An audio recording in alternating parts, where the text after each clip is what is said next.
On aimerait que vous nous parliez un peu de votre personnage. Donald est un grand sensible.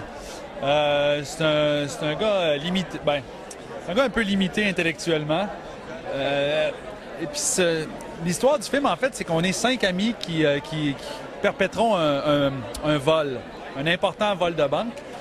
Et puis je dirais que je suis celui qui tient le plus à l'unité du groupe. Donc pour lui, c'est important que les 5 gars soient ensemble dans ce crime-là, alors que je dirais que les autres individus sont plus selfish, sont plus sur leur quant à soi, sont plus individualistes, pour dire le bon terme. Je joue Charles. Charles, c'est un gars qui a grandi dans le Faubourg Amlas, qui à l'époque était vraiment un quartier défavorisé.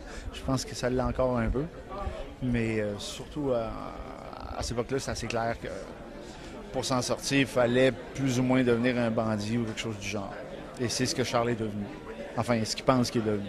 Un bandit. Donc, c'est tout le temps agréable de jouer dans un film d'époque parce que le plaisir d'être un acteur ou une actrice, c'est de se déguiser, de se transformer, justement de se faire transporter dans des décors complètement flyés. Puis c'est toujours agréable. Donc, c'est ça, c'est un peu notre cœur d'enfant qui est mis à contribution. Fait que c'est ça, c'est tout le temps cool. Votre nom? Doug Harvey. Maurice Richard. Boum Boum Geoffrion. Décris-moi. Jacques Plante. Un pèlerinage de 800 km OK, c'est un génie, c'est parti. pour devenir de meilleures personnes. Lancez vos guns.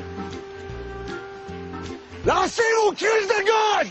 Vous, comment décririez-vous Ken Scott? Ben lui aussi est assez intègre. Je pense, c'est l'impression que j'ai eue. Je pense qu'il était clair avec moi, honnête. Ce qui a fait qu'il a eu ma confiance dès le départ. J'aime son imagination. J'aime sa manière de regarder et de dire les choses.